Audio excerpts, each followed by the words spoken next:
In this eye tutorial, you have the opportunity to review some of the important anatomy of some specific region in the head and neck. We are talking about the nasopharynx and the larynx. Now, in your clinical years, you'll be coming across conditions such as nasopharyngeal cancer and also laryngitis. So for that reason, it is important for you to know some basic anatomy. In relation to that, later on you will have the opportunity to review what is known as a nasal endoscopy. So in that sense, you will be able to see how anatomy is like from outside in, and also you will be reviewing the process of swallowing. Now recall swallowing is a dynamic process, and this is best observed via a video fluoroscopy. In this eye tutorial, we shall be covering the following topics. You need to know what are the features of the nasopharynx, and certainly later on you have the opportunity to view the nasopharynx from an endoscopy.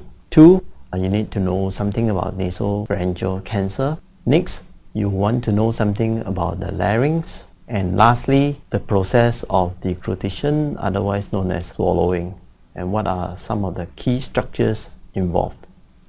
In this pretest, challenge yourself and see if you are able to identify the following structures in the diagram. Look for the auditory tube, otherwise known as the eustachian tube, also the pharyngeal tonsils, otherwise known as the arytenoids, and then the pharyngeal recess, what is the valleculae, and also the vocal cords.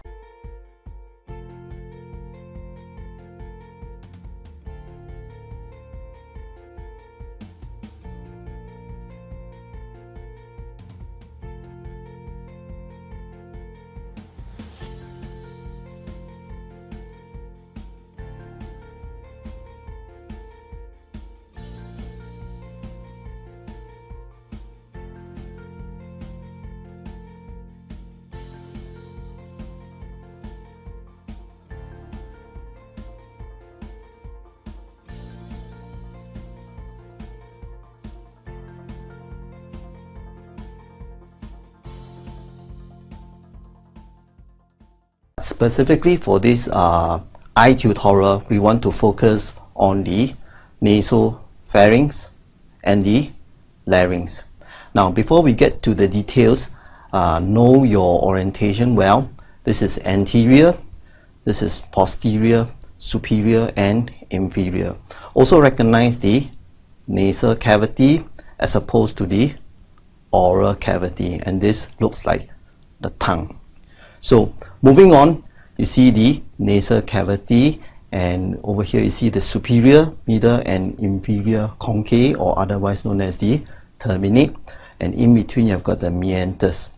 Now, posterior to the nasal cavity you've got the nasopharynx. Now, nasopharynx is the first of the 3 parts. So this is the nasopharynx, the oropharynx, and then the laryngopharynx. Now, anterior to the laryngopharynx will be the larynx, otherwise known as the voice box. Right now we are moving into the specifics. So why is the nasopharynx important? Because in your later years you may come across someone with nasopharyngeal cancer. Now recognize that very often this area may turn cancerous, and then the cancer cells may spread via lymphatic system or by direct infiltration. Now recognize that there's an opening anterior to the nasopharynx. This is known as the eustachian tube, or otherwise known as the pharyngotympanic tube. It has got direct connection with the middle ear. So when someone comes to you with recurring ear infection, try to understand that maybe something sinister is occurring here, right? And then once again, just looking at the neighboring structures, this area looks like the sphenoidal sinus, and then nasal cavity is anterior, and then over here you've got the cervical spine.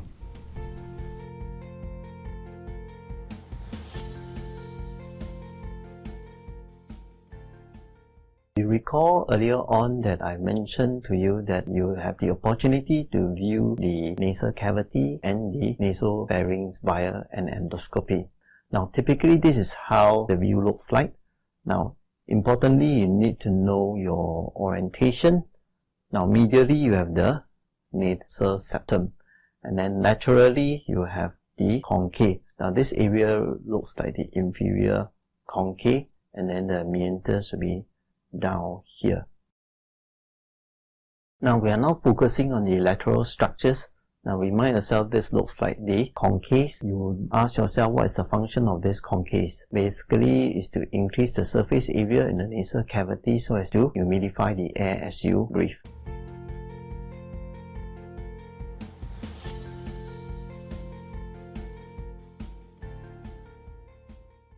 So the nasal cavity is anterior to the nasopharynx. Now in this view, we are approaching the nasopharynx. Over here, we see something that is abnormal. Appreciate the fact that sometimes nasopharyngeal cancer can occur in this region. Why is this abnormal? Because they do not appear pinkish in color. Therefore, it will be useful if one can do a biopsy to determine if this is truly pathological.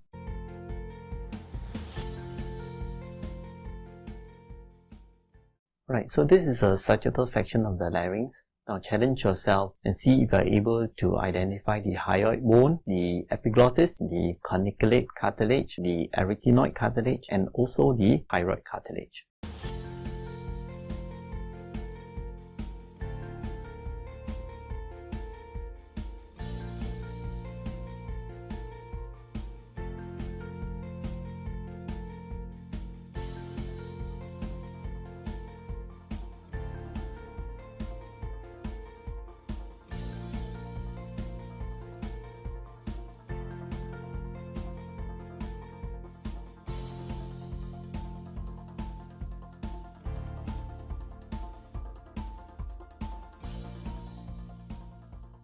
Recalling earlier on, you had the opportunity to view the larynx from endoscope.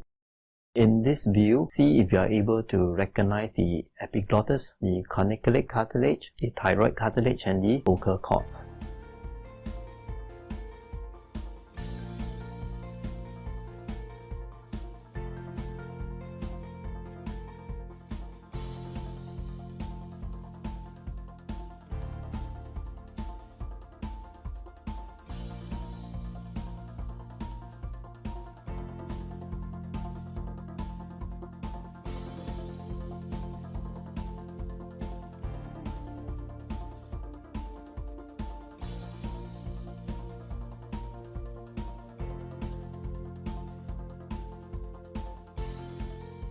Okay, now moving along, we are now going to focus on the larynx. Now recall the larynx is inferior to the oral cavity.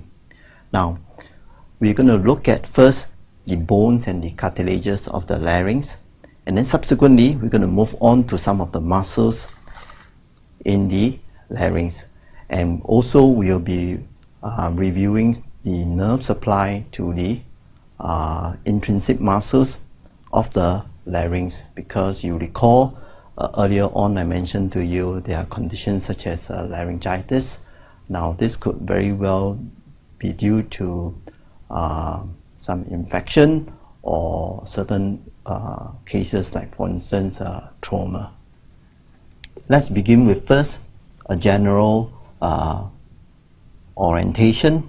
This will be anterior, and then this will be posterior, and this is superior. So the oral cavity is there. Now, so once again, this is the hyoid bone, this is the epiglottis, this is the thyroid cartilage, and then this is the cricoid cartilage. Moving along, you can appreciate some of the muscles that runs from the cricoid cartilage to the thyroid cartilage. So for that matter, you call this the cricothyroid muscle. This muscle is in fact innervated by the external laryngeal nerve. All other intrinsic muscles in the larynx is innervated by the recurrent laryngeal nerve. So let me turn this thing around. Over here you see some of the other muscles intrinsic to the larynx, like for instance the posterior and lateral cricoid muscles.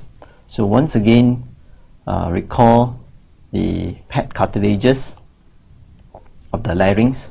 Over here you have the corniculate cartilages, which is superior to the arytenoid cartilages. So these are pet, and then you have got the cuneiform cartilage round about here. So this is the epiglottis, and then you recall earlier on during the nasal endoscopy some of the recesses that you might have observed. This will be the valleculae, which is anterior to the epiglottis, and then this looks like the piriform fossa or recess. So why is it important for you to know these muscles? Because these muscles are responsible for the opening and closing of the glottis, and you also recall that the vocal cords are responsible for the production of voice. So for a variety of reasons, if any of these muscles are paralyzed or overused, then you result in hoarseness or voice. Going beyond the nasopharynx, we are now approaching the oropharynx, and here you see a lot of mucus present. We are now leaving the domain of the oropharynx and we are now approaching the larynx. So once again, orientation is important. This looks like the epiglottis. Remind yourself the epiglottis is anterior to the glottis, and at the same time you can appreciate the corniculate cartilages covered with mucous membrane. So moving on, over here you'll see what is known as the piriform fossa or recess. So why is this important? Because sometimes fish bone may be lodged here, or you may have got cancerous growth in this region. In this view, you can see the vocal cords very clearly. Now appreciate that there are two vocal cords. The two vocal cords closer to the midline, and then the false vocal cords away from the midline. The way to remember the orientation is to imagine a triangle and the apex is always pointing to the front. So now we know this is anterior. You also need to understand that there is another recess in front of the epiglottis. This is known as the valleculae, which is also behind the root of the tongue. If you are able to spot all these structures, you can be fairly confident of the anatomy in this region. Recalling earlier on, you had the opportunity to view the larynx from endoscope. See if you are able to identify the following structures: the epiglottis, the valleculae, the piriform fossa, and also the vocal cords.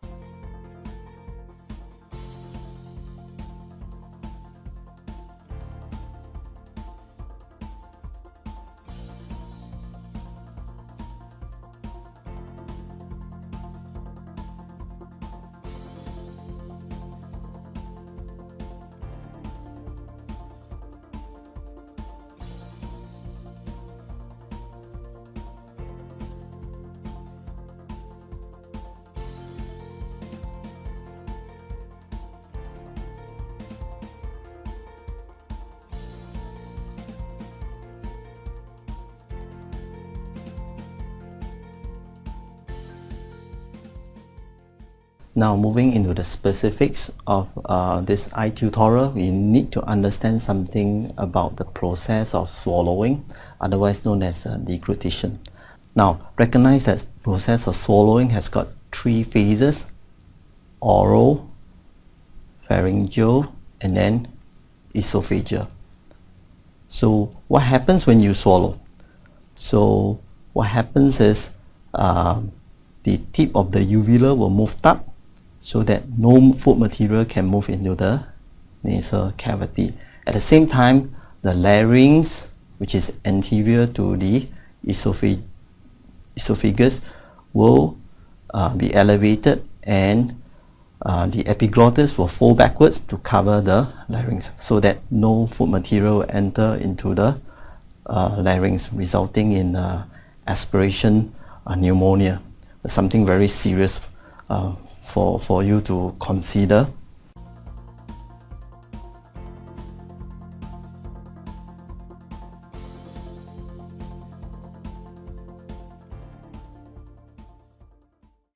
So in summary, the process of swallowing has got three phases: oral, pharyngeal, and the esophageal.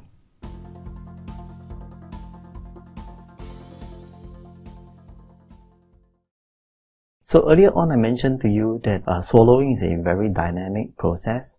Now with the video fluoroscopy, you can now appreciate the process much better. So once again, remind yourself, swallowing has got three phases: oral phase, pharyngeal phase, and then the esophageal phase. Once again, know your orientation: anterior, posterior, superior, and inferior.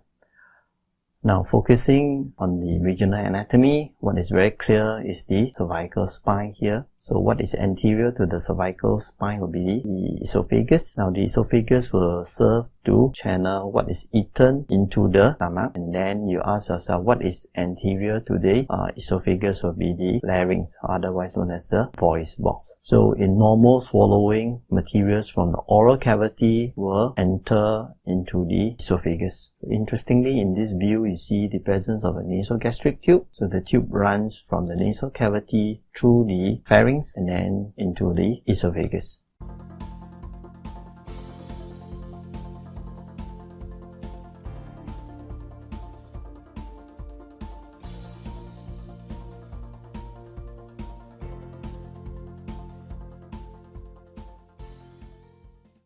In this other video fluoroscopy, it is to illustrate what is abnormal. In other words, you recall what I've mentioned, food from the oral cavity should always go into the esophagus. But in this series of images, you see that there is some spillover of materials from the oral cavity into the larynx, and this is potentially very hazardous to the patient because the patient may end up with aspiration pneumonia.